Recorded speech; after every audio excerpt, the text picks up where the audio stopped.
Nous allons maintenant examiner également, de façon précise également, l'apport de l'école libérale néoclassique.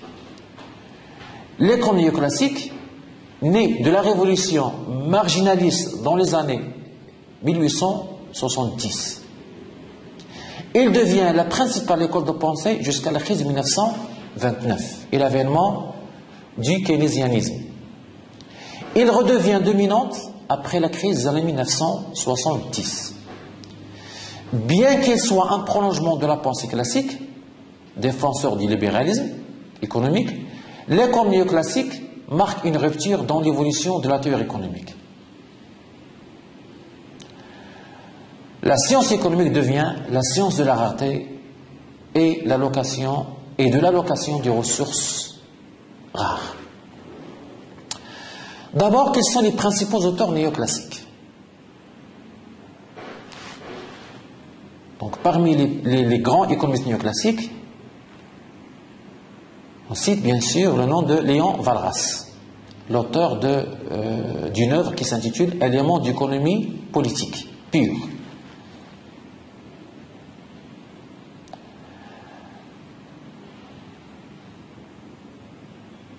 Alfred Marshall, deuxième grand économiste néoclassique, l'auteur d'une œuvre qui s'intitule « Principes d'économie politique ». À ces deux grands auteurs, on peut ajouter d'autres noms comme Pareto,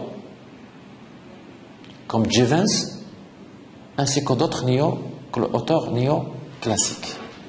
Quelles sont les principales découvertes de l'école néoclassique? Ou quelles sont les principales notions inventées par les néoclassiques? La principale découverte ou la principale notion, c'est le calcul à la marge. Deuxième découverte, la notion d'utilité marginale. Ça concerne surtout la théorie du consommateur. Troisième découverte, troisième notion, celle de productivité marginale. Ça concerne la théorie du producteur. Quatrième découverte, c'est la loi d'utilité marginale décroissante. En utilisant le calcul à la marge, les néoclassiques ont montré que l'utilité marginale, qui représente la valeur à laquelle le consommateur estime le bien, est décroissante en fonction des quantités consommées.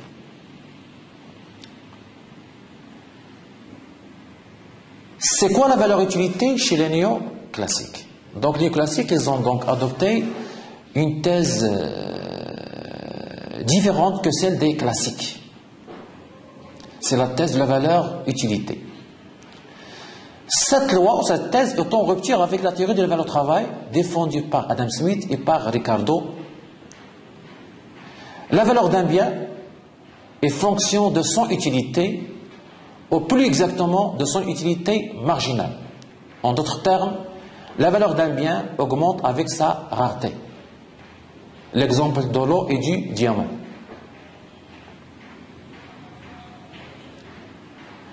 Le modèle du marché est l'équilibre partiel et l'équilibre général. La représentation de la pensée néoclassique passe par le modèle d'une économie de marché. Ce dernier est le lieu de rencontre entre l'offre et la demande, qui réagissent en fonction du prix. L'équilibre partiel, c'est-à-dire l'équilibre sur un seul marché, cher à Alfred Marshall, est souvent opposé à l'équilibre général dont la paternité revient à Léon Walras. C'est un équilibre simultané sur tous les marchés. C'est-à-dire que si on laisse librement fonctionner les marchés, on arriverait à un équilibre, d'où le terme d'équilibre général. Le marché. Les néoclassiques, ils ont donc accordé une importance centrale à l'institution marché, et plus particulièrement au marché de concurrence pure et parfaite. Le marché de concurrence pure et parfaite est le modèle de référence du système des marchés, et ce sont les mécanismes de prix qui assurent l'équilibre sur tous les marchés des biens, le marché des services et le marché des facteurs de production.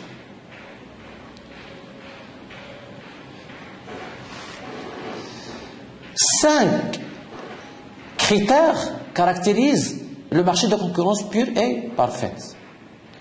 Le critère de l'atomicité de l'offre et de la demande, aucun agent ne peut agir sur le marché. Le critère de l'homogénéité des produits, les produits sont standards. Le critère de libre entrée et sortie, c'est-à-dire que l'absence de barrière à l'entrée et à la sortie. Le critère de la parfaite transparence de l'information, l'information est disponible à tout le monde. Et le dernier critère, la parfaite mobilité des facteurs de production.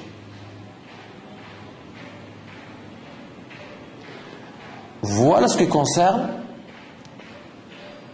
d'une manière générale, l'apport principal, aussi bien de l'école classique que de l'école néoclassique.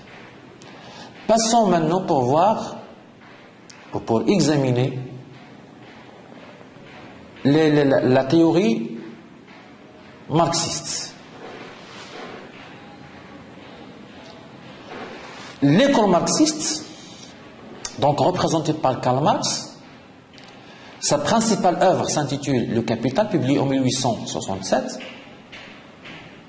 Généralement, Marx, ou le marxisme, est une analyse critique du système capitaliste et de ses contradictions.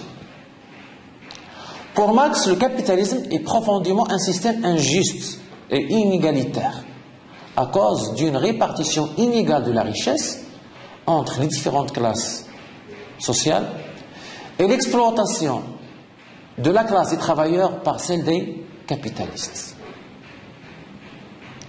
Plusieurs questions ont intéressé Karl Marx, parmi lesquelles il y a la théorie de la valeur travail et de la plus-value. S'inspirant de l'idée d'exploitation des travailleurs lancée par Proudhon, ainsi que de la pensée ricardienne qui ramène la valeur économique à la valeur travail, Marx pense que le capitaliste exploite le travailleur en lui subtilisant une plus-value, c'est-à-dire le sur-travail. C'est l'exploitation du travail par le capital qui produit de la plus-value. Le deuxième thème important chez Marx, c'est le thème de la dynamique du capitalisme. Pour Marx, le mode de production capitaliste est caractérisé par des contradictions qui conduisent à terme à sa disparition. La paupérisation ouvrière, la baisse tendancielle du taux de profit et les crises du capitalisme. La paupérisation ouvrière. D'après Marx, à long terme, le rapport entre le capital constant et le capital variable, appelé composition organique du capital, augmente et engendre une offre excédentaire chronique de la force de travail, appelée par Marx armée industrielle de réserve, et exerce une pression à la baisse sur les salaires conduisant à une paupérisation de la classe ouvrière. Deuxième point, la baisse tendancielle des taux de profit. Donc vous pouvez voir directement donc la formule. Le taux de profit est égal au taux de plus-value sur la composition organique du capital, c'est-à-dire C sur V plus 1. Donc pour Marx, le rapport C sur V, c'est-à-dire la composition organique du capital, augmente plus vite que le taux de la plus-value, ce qui provoque une tendance à la baisse du taux de profit. En d'autres termes, avec l'évolution du capitalisme, le numérateur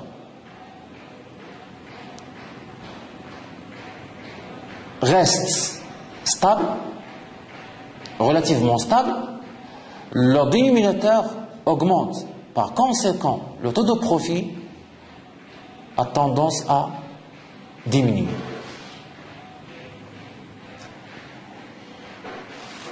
Les crises du capitalisme, donc pour comprendre ces crises-là, vous pouvez toujours voir le schéma suivant. Les crises résultent, donc d'une manière générale, d'un double mécanisme.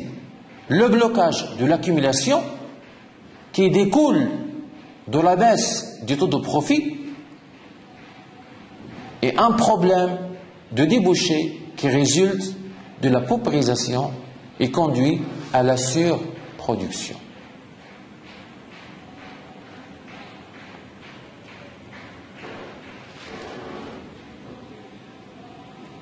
L'école keynésienne, donc représentée bien sûr par le grand économiste John Maynard Keynes, l'auteur de la théorie générale de l'emploi, de l'intérêt et de la monnaie, publiée en 1936. Une œuvre écrite dans un contexte de crise économique, plus précisément la crise de surproduction de 1929. Auteur de la révolution keynésienne, Keynes est à la fois un anti-libéral et un anti-marxiste. Quels sont ses principaux apports à la science économique?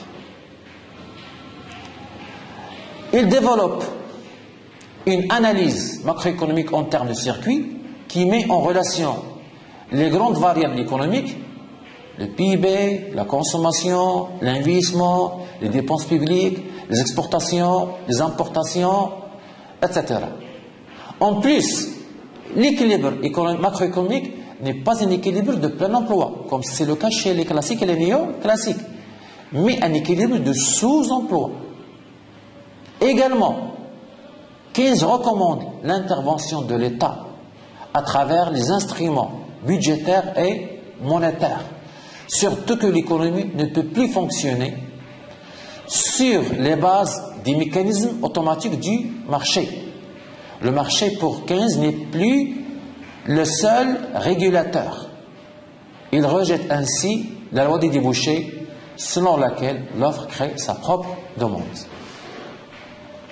Ce qui est bien sûr important chez Keynes, c'est ce rôle nouveau de l'État. Plus précisément, l'État-providence. Pour lutter contre le sous-emploi, Keynes propose une intervention active de l'État-providence pour réguler l'activité économique. Dans la conception keynésienne, l'État-providence a deux fonctions essentielles. Une fonction économique, investisseur, surtout investisseur et employeur. Et une fonction sociale, la redistribution des revenus par le biais des impôts et des transferts. L'État a donc un rôle à jouer dans l'économie en faisant appel à différents instruments aux différentes politiques. La politique budgétaire, à travers le déficit budgétaire, et la politique monétaire, à travers l'accroissement de la masse monétaire en vue de diminuer le taux d'intérêt et relancer la production et la croissance économique. Sans oublier également l'instrument fiscal en vue d'une meilleure répartition du revenu national. Ce qui est également important chez Keynes, en plus chez Keynes, c'est la notion de la demande effective. Pour Keynes, seul l'État est en mesure de stimuler la demande globale, lorsque celle-ci est insuffisante, car en période de crise, les agents économiques ne dépensent pas et les entreprises n'investissent pas. La baisse des taux d'intérêt permet par exemple de stimuler le crédit à la consommation chez le consommateur et de stimuler les investissements. Et le déficit budgétaire et la politique de grands travaux publics stimulent la demande globale et relancent par conséquent la croissance économique. Mais on parle également d'échec du modèle keynésien, surtout à partir des années 1970. Et le retour même de la pensée critiquée par Keynes, à savoir la pensée libérale. Quelles sont donc les limites de la thèse keynésienne? Donc il y a au moins 3 limites au modèle keynésien. Keynes raisonne en économie fermée, alors qu'aujourd'hui, qu'est-ce qu'il y a? On parle de l'internationalisation et la mondialisation croissante des économies, qui constitue aujourd'hui une sérieuse limite au modèle keynésien de relance. La deuxième limite, c'est que les analyses keynésiennes de Keynes sont conjoncturelles et de courte période. Même les politiques proposées par Keynes, les politiques budgétaires et monétaires, sont des politiques conjoncturelles et non pas des politiques de long terme. Donc, ce sont des politiques qui ne permettent pas de transformer les structures de l'économie et les structures de la société. La troisième limite, c'est le paradoxe de la consommation et l'épargne. Ce paradoxe constitue également une limite au keynésianisme. Une épargne abondante est incompatible avec une forte consommation. C'est ce qu'on appelle la loi, ou ça c'est bien sûr, c'est développé dans le cadre de ce qu'on appelle la loi de la stagnation séculaire. Conclusion de ce deuxième grand chapitre, c'est que l'histoire de la pensée économique permet de mettre en évidence, nous a permis de mettre en évidence 3 principaux courants. Le courant libéral classique et néoclassique, le courant marxiste et le courant keynésien. Cependant, autour de ces 3 courants gravitent plusieurs théories économiques et écoles de pensée fournissant des explications alternatives au problème économique contemporain. Quels sont donc les principaux courants ou les principales écoles économiques contemporaines? Généralement, donc, on cite 3 grands courants. Les écoles libérales contemporaines. Depuis les années 70, le courant libéral s'est constitué en plusieurs écoles. Plus particulièrement l'école de Chicago et le courant monétariste.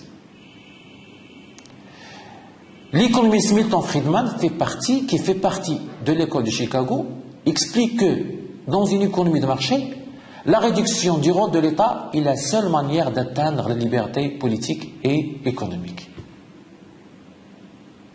Deuxième grande école libérale contemporaine, c'est l'école de l'économie de l'offre. C'est une école qui s'oppose à l'économie de la demande, popularisée par John Maynard Keynes dans les années 30. Ce courant est principalement représenté par l'économiste Arthur Laffer. D'après cette école-là, on pourrait dire simplement que la formule de l'école de l'économie de l'offre est, je cite, Jean-Baptiste Say, rien que Jean-Baptiste Say, l'offre crée ses débouchés. Donc il y a un retour à la loi de Say. Deuxième grand courant contemporain, c'est l'école de la régulation, qui est un prolongement de la pensée marxiste, représentée essentiellement par des économistes comme Robert Boyer et Alain Lippietz. L'école de la régulation trouve son origine dans une critique sévère et radicale du programme néoclassique qui postule le caractère autorégulateur du marché. Le troisième grand courant contemporain est représenté par les néo-keynésiens, c'est-à-dire les héritiers de la pensée keynésienne comme Edmond Malraux, Mendel et Paul Samuelson. Ceux-ci, donc ces grands économistes, ont développé leurs analyses dans le courant des années 70. Ils développent ce qu'il est convenu d'appeler aussi parfois la théorie du déséquilibre ou encore l'analyse des équilibres à prix fixe.